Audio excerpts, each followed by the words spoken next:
It's Dina with Dinner Made Easy with Dina. And if you've been following along with those what to do with leftover rotisserie chicken recipes, here's one more for you. This is one that I think you're going to really enjoy. It's a great fall recipe and it makes you feel warm and cozy all inside. So let's get going so you can take a good look at it, and I think you're going to really enjoy this one. So make sure you leave a comment, give me a thumbs up, and if you haven't subscribed yet, please consider doing so. It doesn't cost you anything, and it lets you know when I have videos posted, and I really, really appreciate it. All right, guys, let's get going. Okay, so the first thing we're doing is we are going to prepare some cabbage, and I've taken a half of a head of a small cabbage, and I'm just dicing it up, and then I'm going to place it in a bowl and set it aside while we pull the rest of our stuff together that we're going to need for this delicious soup. Next, I've grabbed a good sized pot and I have added about 8 cups of water to it, and to that we're going to stick our remaining chicken from our rotisserie chicken. And I had stuck mine in the freezer till I could get around to making the soup. It was just a couple of days. So you just want to have enough water to almost cover your chicken. Then we're just going to put a lid on it and let it come up to a nice simmer. Okay, so I got a hold of some Knorr cubes, and I have 4 of those, and I'm just going to take those Knorr chicken cubes and I'm going to break them up into my kettle with my chicken. Now the chicken isn't quite boiling, and I thought, you know what, I'm just going to go ahead and add this anyway. Then I went in with some garlic powder, and of course I measured with love. That's probably about a tablespoon of garlic powder. And I also went in with some onion powder, same amount. And you can add whatever you prefer to your flavorings, but those are the go-tos for me. And then of course I'm going to use some Lawry seasoning salt. And I usually use the Lawry's with 25% less salt. And it just adds such a wonderful flavor to the dishes when you're preparing those. Of course, we're going to add some black pepper as well.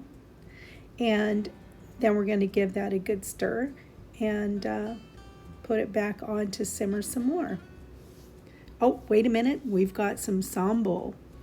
I really enjoy this. I just put in about a tablespoon of sambal, and that's chili flakes, and it's in kind of a sauce. And it just adds a really good flavor to your broth and your soups, whatever you're cooking. If you just want just a tiny little kick, not a whole lot of kick, just a tiny, tiny flavor boost. It's absolutely delicious. And if you haven't tried it, you should give it a shot. Okay, we've given our chicken in the broth about 25 minutes, and we're going to take it out now and place it into a baking dish. You can put it on a plate, whatever you prefer. Now, one thing I wanted to mention is we're going to make sure we get everything out of this broth, but that skin, I always use the skin on my rotisserie chicken in my broth. It has so much flavor. You want to use every single little thing you can get out of that chicken for the flavor. Okay, next thing we're going to do is we're just going to pour the broth through our strainer and catch anything that could possibly contain a little bone or bone fragment or anything. We don't want anybody to choke on our soup, and especially because it's so delicious and it smells so good. Okay, now we're going to go ahead and we're going to pour this broth right back into the same pot that we started with. It's a nice deep pot, and it gives us plenty of room to add all of our other extra items we're going to put into our soup today. Oh, that smells delicious. Okay, so we're going to be adding some potatoes to our broth, and I have chopped up probably 5 small potatoes, small to medium. And what this is going to do, it's going to add flavor to our soup, and it's also going to thicken it just slightly. Just stick with me, and I'm going to show you how to make that happen and see how delicious this is going to turn out. I'm telling you, this is a great soup for fall.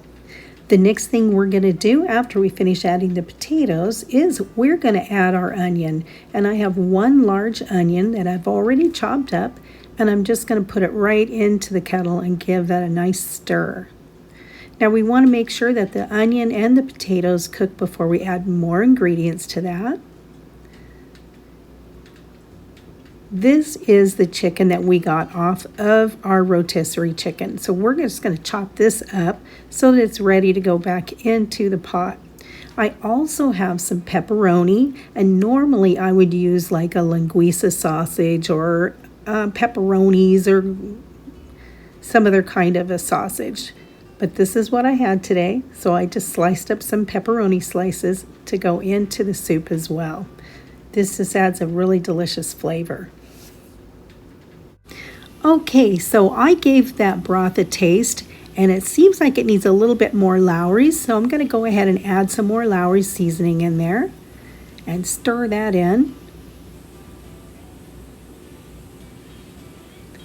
Now I'm going to be using my immersion blender. Now this immersion blender is a great tool, and what I'm doing is I'm just kind of going up and down in the pot, and I'm just blending most of the potatoes, not all of them. I'm going to leave some chunks in there, but this is going to help smooth out my soup and give it a really nice texture, and it tastes wonderful. So now that that's done, the next thing we're going to do is we're going to go ahead, give that a nice stir. Yep, see, it's still got some chunks in there, and that's exactly what we're looking for.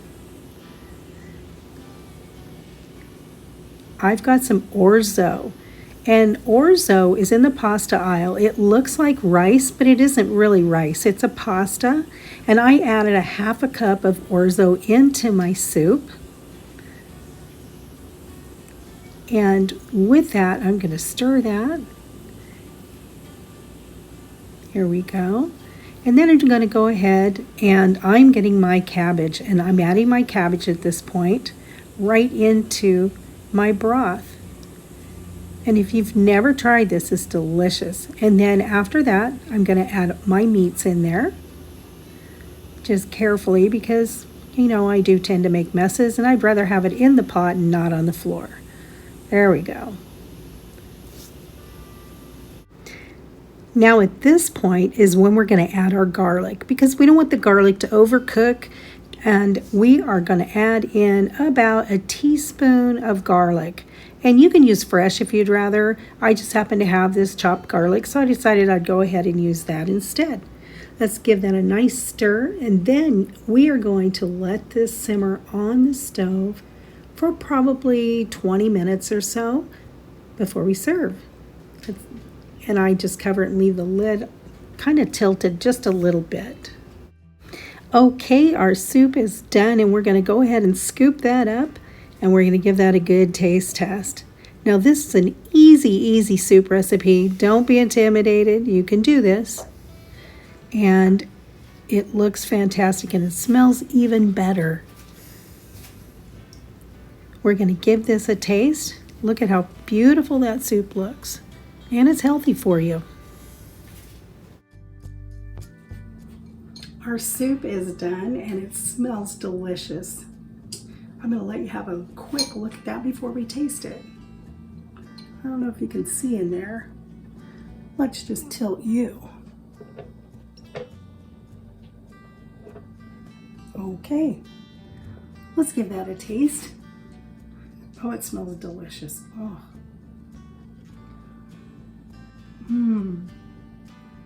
Now that's delicious soup. It's hearty. It's a great way to use up the rest of that Costco chicken. And I did freeze the carcass before I could get to making the soup. And it froze really well. I just picked the bone, well, you saw what I did. And then I just picked the meat off the bones from the chicken and put it back into the soup. I also added a little bit of pepperoni. Normally I would have added linguiça sausage, but I didn't have any, so the closest thing I had was some pepperoni, and it worked just fine. Thanks for watching the video, guys. I hope you have a great rest of your day, and we'll see you soon.